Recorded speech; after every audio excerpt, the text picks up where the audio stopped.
Black Supremacy. This is Palmetto Star, the Ratchet Revolutionary, but you can call me Prophet. Prophet Rovette of Black Supremacy. Today on Meditation with the Master, I want to talk about some events. I'm going to go a little personal today. I'll talk about how I foretold the police chase that changed my life through hip hop and other prophecies.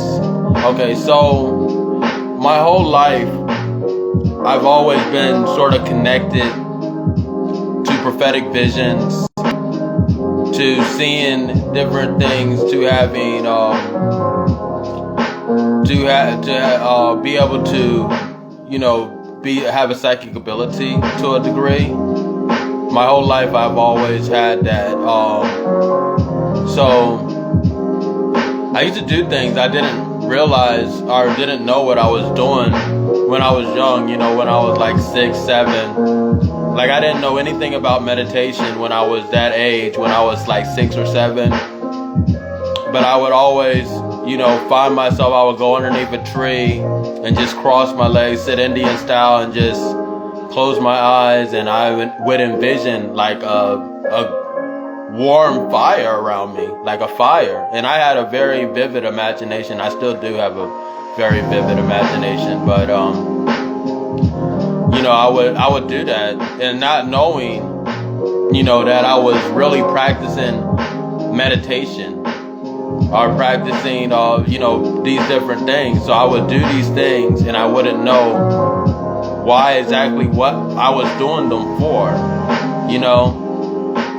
So, this is something that's reoccurring throughout my life. Even now, I would, I'll make a wrong turn, or I think I make a wrong turn, but it ends up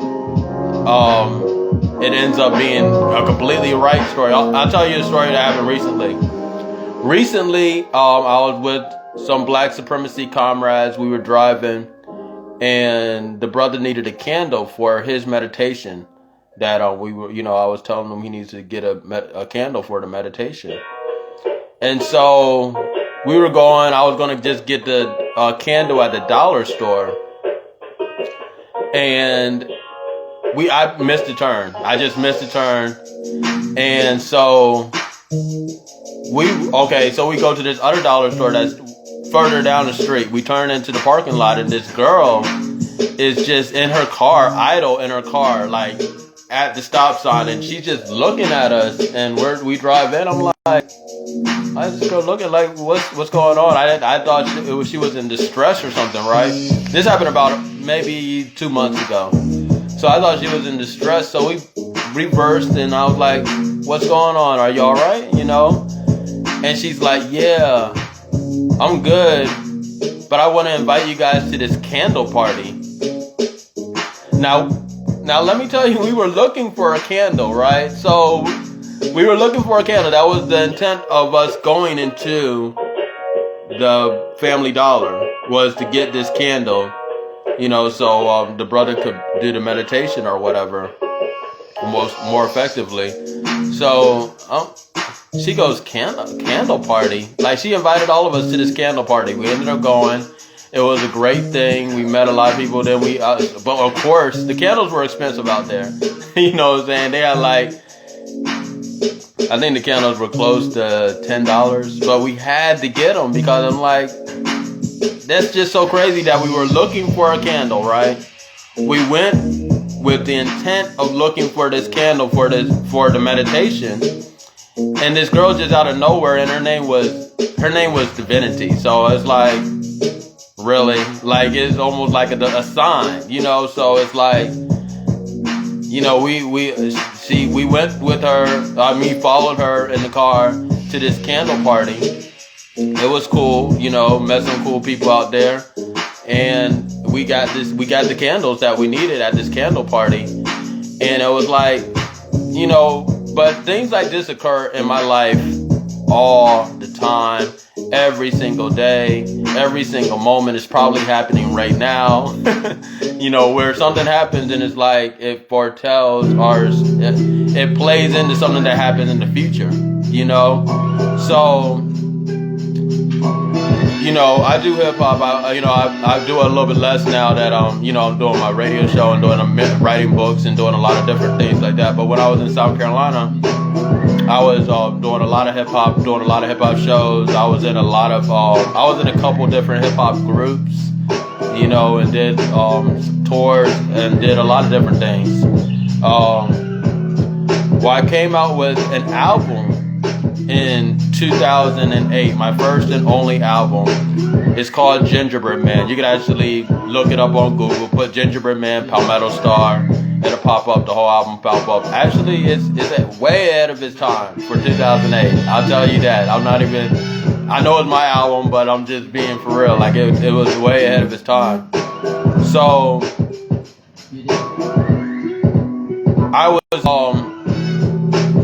so that album, I call it Gingerbread Man.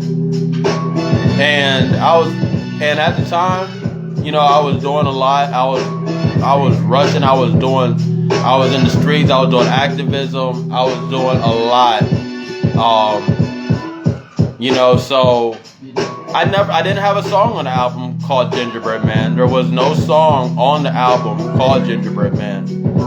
And so it just came to me in meditation to call it Gingerbread Man. And I explain it in the album, which you guys could listen to on YouTube. This is 2008, so you guys could listen to it. But I explained why I called it the Gingerbread Man, and it's like the explanation is just not there. You know what I'm saying? It's not a good explanation at all. But at the time, that's what I felt like that. I got cover art for, an artist in, where was it from? I think from the Midwest somewhere. But anyway, long story short, put out the album 2008. Now 2008 was a crucial year for me, because I was doing a lot of stuff. I was doing a lot of activism. I was doing a lot of stuff that was challenging the status quo.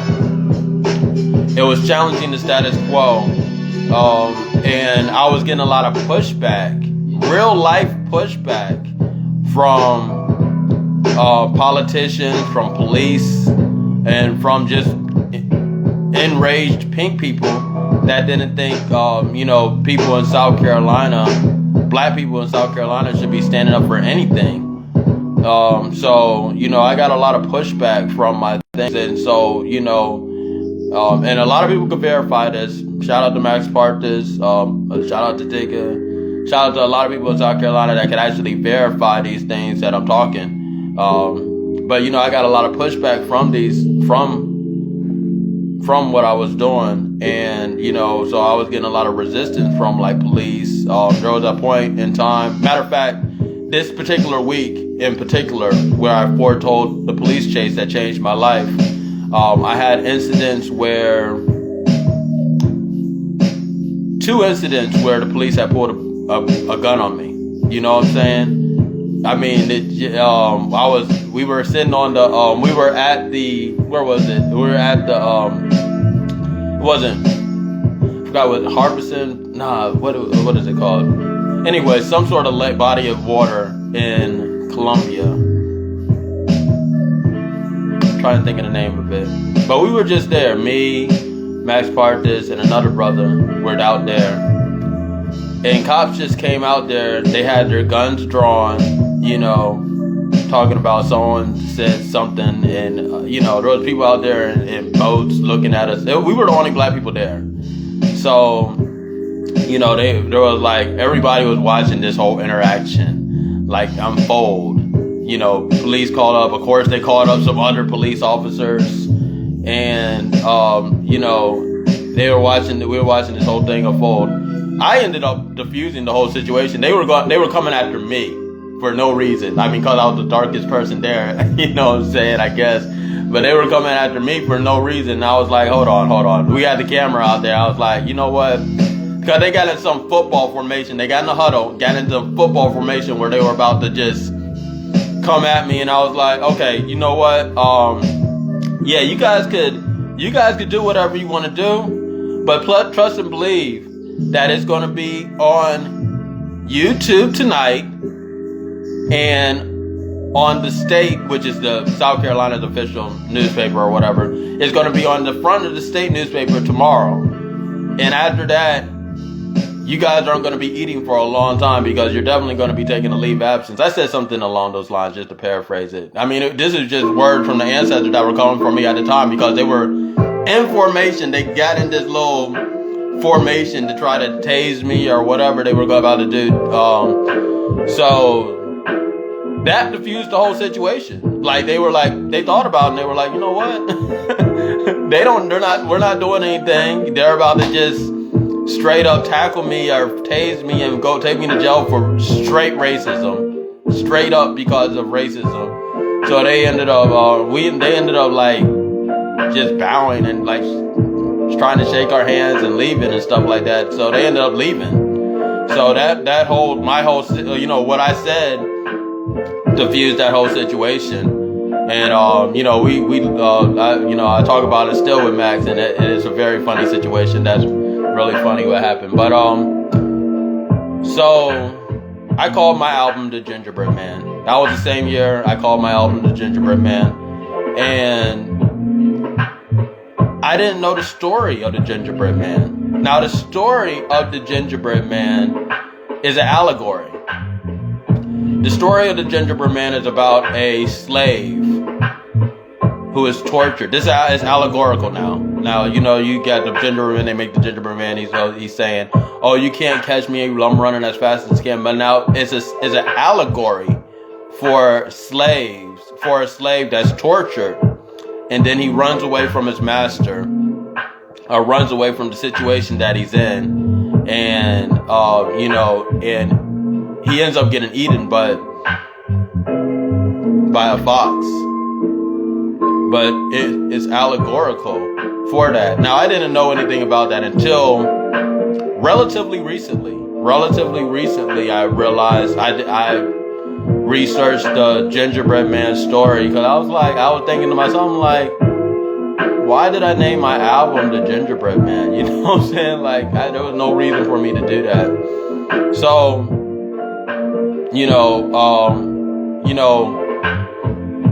so that kind of was like my story. You know what I'm saying? A runaway slave. And I consider myself an American refugee. I had to leave South Carolina to escape police persecution out there. So you're looking at somebody this is not somewhere in Afghanistan or Sudan or Iran where this is right here on what we call America right now, where you have refugees like me. You know what I'm saying? People that had, because I had to leave. I had to leave or it was going to be a drastic situation. You know what I'm saying? I had to leave South Carolina. I couldn't stay in the city where I was. I couldn't stay in Columbia.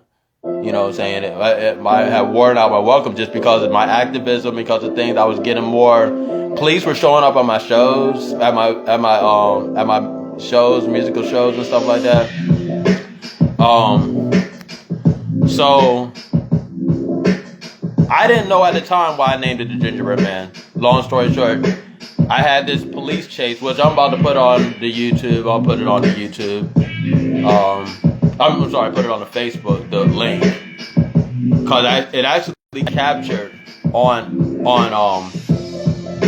it actually was captured on YouTube. I actually put it up on YouTube after the whole incident. You know what I'm saying? Because let me see. Okay, copy.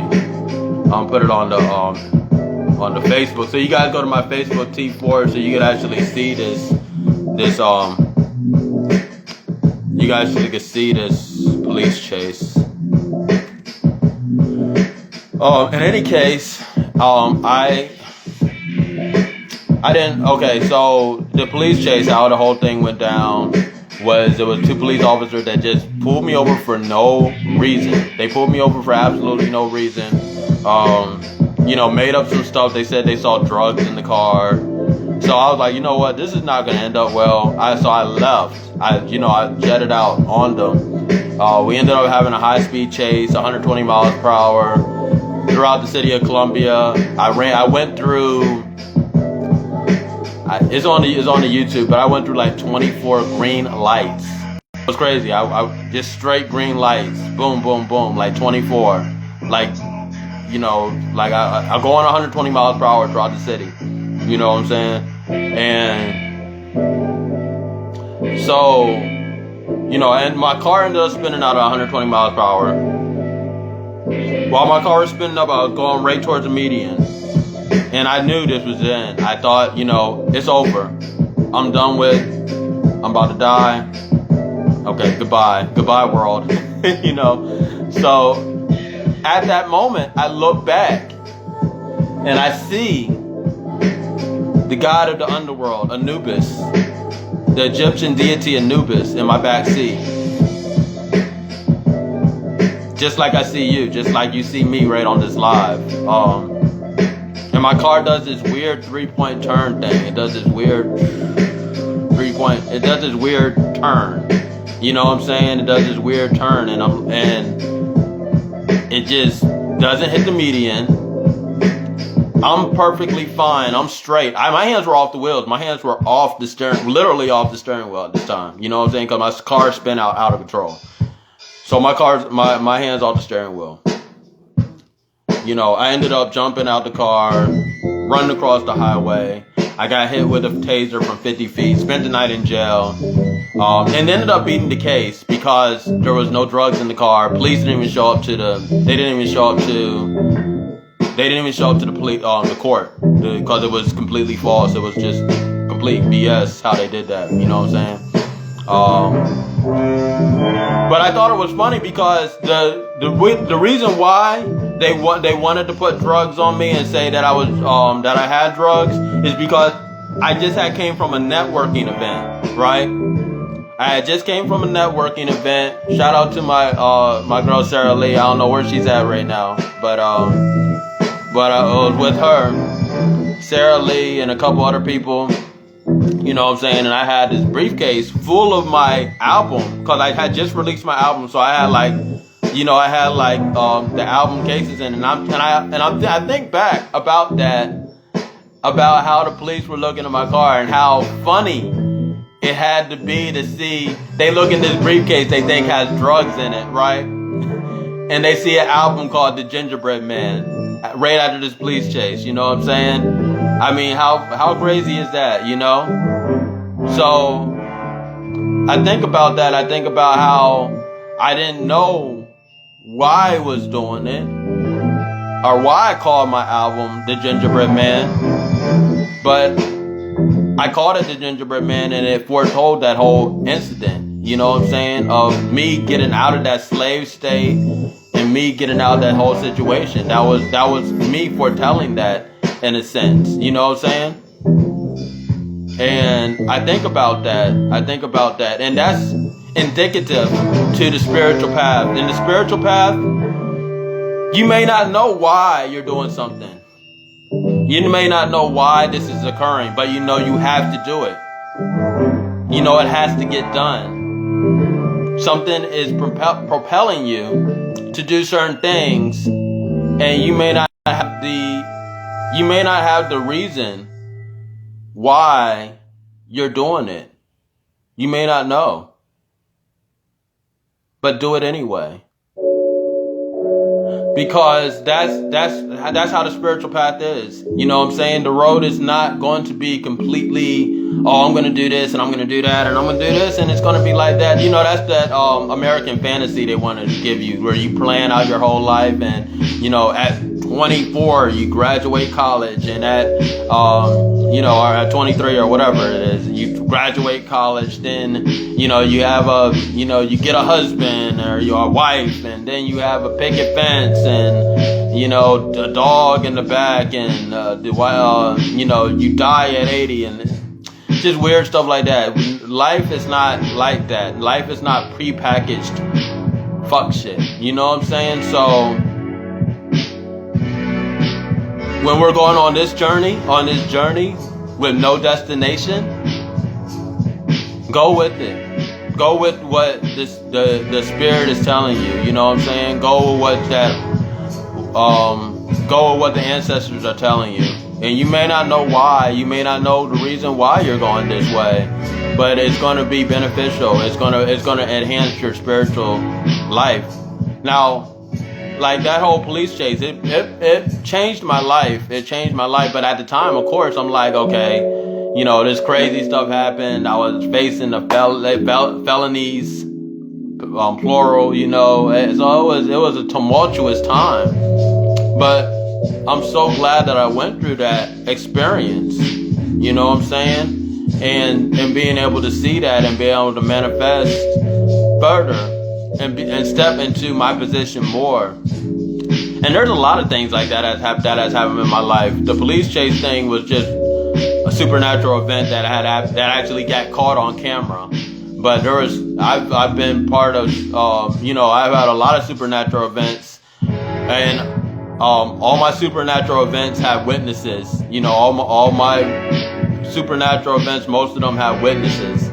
So, and a lot of people that are on my Facebook, a lot of people that are on my Instagram are some of the witnesses to that. If y'all know me and been around and seen and been, you know, but this is my everyday life.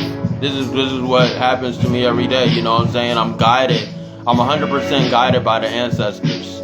You know, when I speak, it is my words. It's absolutely my words, but you know, I'm speaking from the ancestral realm, you know what I'm saying? And I'm completely, and after that incident, especially, you know, I'm completely connected with my spiritual self and the higher realms and the Akashic records and all of that, you know what I'm saying?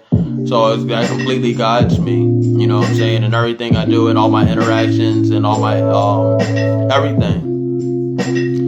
So, you know, but that's how I foretold my police chase through hip hop. And it was funny because I made that album and it was doing very well. You know, as far as hand-to-hand sales, I sold hundreds of copies. But you know, this is the same year. I made it the same year as the police chase, so I sold hundreds of copies. You know, just hand-to-hand, and you know, and through CD Baby at the time. CD Baby, I was making. You know, people were buying it. I had a live band. I was doing a lot of performances. You know what I'm saying? I was getting a lot of like publicity, like on like newspapers at the time, like a lot of newspaper articles and interviews and all that stuff like that. But I never really got a chance to, because of the whole police incident and me leaving South Carolina and then me changing course as far as like the direction of where I wanted to go. I never really got a chance to promote that album like that. You know what I'm saying? I never really got a chance. So basically that whole album was just basically for me, again, another incident that was just for me, that I'm thinking I'm putting out for other people, that I'm putting this out so other people can enjoy it. And you can still enjoy it on YouTube. It's ahead of its time. It's a great album. It stands the test of time, matter of fact. I'm just not saying that because I did it, but you know what I'm saying? It's a good album though. But Gingerbread Man, right? So I'm thinking I'm doing that just for me. But I'm thinking I'm doing it, you know, to sell and to become part of this music industry or whatever, you know, at the time. But it was prophecy. You know what I'm saying? At the end of the line, it was another spiritual tool just to take me to this next level, to take me to where I'm at right now. You know what I'm saying? So, you know what I'm saying? It's cool. I'm glad that whole thing went down. You know what I'm saying? It couldn't have went down any other way. And now things are still unfolding. You know, stuff that I saw when I was, you know, 8, 9, you know, I wrote down in journals. I wrote down on, and I would write stuff down everywhere. I would write stuff down on desktops or whatever. If I didn't have paper, you know what I'm saying, I would just write. You know, I was very prolific writer, and I'll write anywhere on any surface using anything. You know, so so a lot of these things I wrote down. I just remember writing them down. I remember them now, and I wrote them down. A lot of them down later, and I wonder why. I'm like, okay, why did this happen? Why did this happen? And thing about when you see the future, so quote unquote, when people see the future, quote unquote, at least in my experience, you never see the full picture of like, how does this happen? You know, you see different pieces and you're like, okay, how did it get to that point? You know what I'm saying? How did it evolve to this point? You know, and then you're like, okay, I see that. But then when you go and you actually are traveling through the path, and then you're like, oh, okay, that's how that happened. That's how these things happen. So you just see pieces of the puzzle. You know what I'm saying? You never see the whole thing. You just see pieces of it. And the thing about fortune tellers and people and prophets,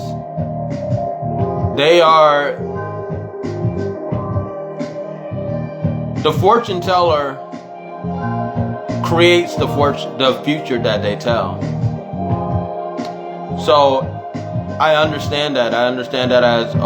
as a prophet. I think that is what separates a prophet from just a lay fortune teller, or someone that's just trying to give you what they see. You know what I'm saying? A prophet is someone that is proactively creating that future, and creating the future that they see, creating that. You know what I'm saying? They're not just somebody that has a vision and sees this. You know what I'm saying? Like Prophet Muhammad, he just didn't have a vision of Islam and the angel and spoke to him, and he went out and waged war to make sure that vision happened. And to me, that's the prophet. That's the burden of the prophet. It's not just to see the future or to have visions. We are all connected energetically, electronically, electrically, you know what I'm saying? But the burden of the prophet is to become and embody these visions. Embody these visions and know without fear, to know that these visions are what's going to propel the world, humanity, yourself to the next level. And you may not know where it's going. So you had to do it without fear. You had to walk in these visions.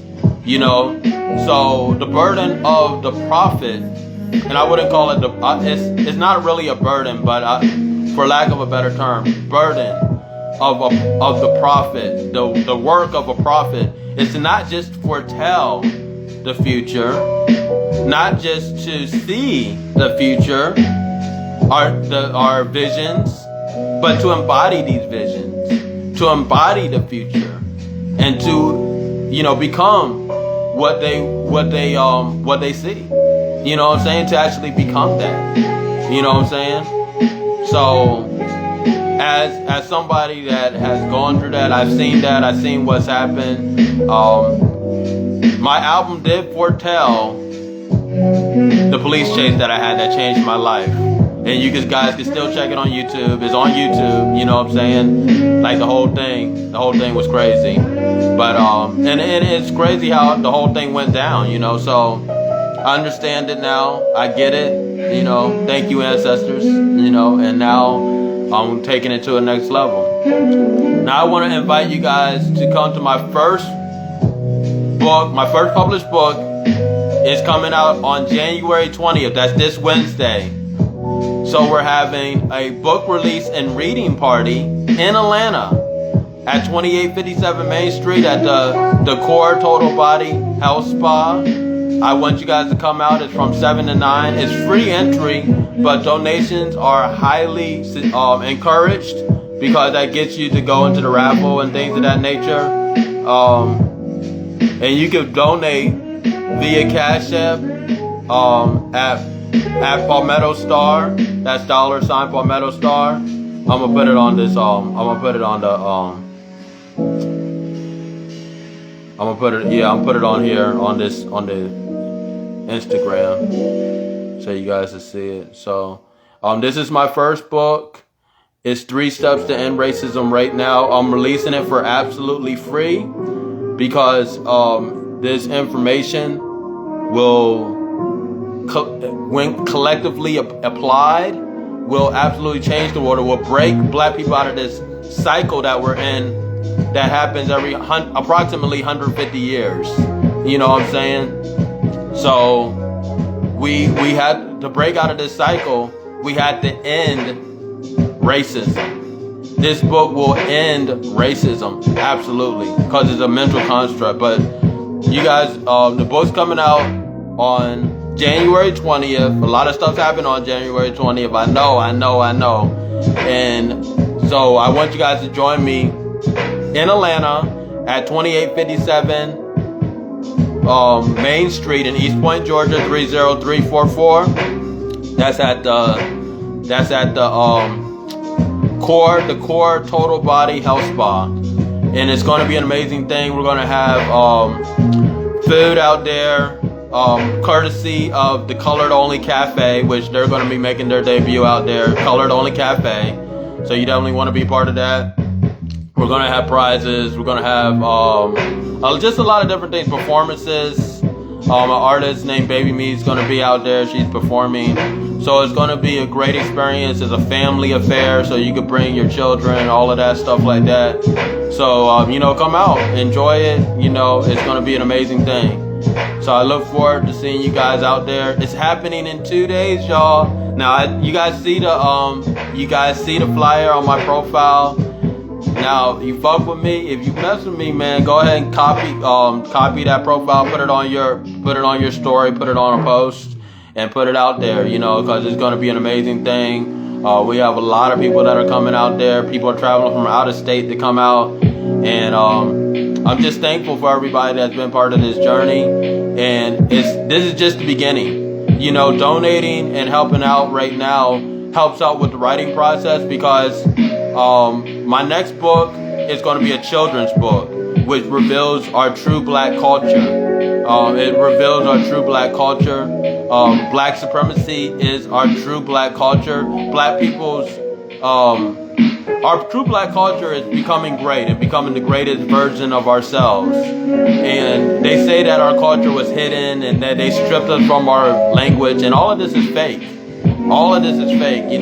They just hid our culture under white lies, under media, under music, under these movies, and they call these movies, they say, oh, Boys in the Hood and Belly, that's black culture. No, it's not. You know what I'm saying? That's not black culture. Lil Wayne's last album is not black culture. All these media stereotypes are not our culture. Our culture is to become the most supreme self. That's what the temples in Angkor Wat were about. That's what the pyramids in Kemet were about. That's what the underground monasteries in Ethiopia were about. It's about our perpetual evolving into the highest being, into becoming God. Because people say, the gods, we call ourselves gods and we call ourselves queens and kings and all that stuff, but that is not a destination point. You know what I'm saying? Becoming God is not a destination, it's a journey. So us going to that God self and becoming our highest version of ourselves is black people's true culture. You know what I'm saying? So it's not hidden. It's just the fact we do that all the time. You know what I'm saying? So we do that all the time. So we gotta go and keep going forward. So that's what it is. And I want you guys to come out to the book release and reading of 3 Steps to End Racism right now. It's going to be in Atlanta on January 20th, 7 to 9, 2857 Main Street in East Point, Georgia, 30344. I'm inviting everybody that's listening. It's going to be an amazing thing. We're going to have great artists, great food, and great conversation. And I look forward to seeing you guys there. And so, be aware, stay vigilant. Black supremacy.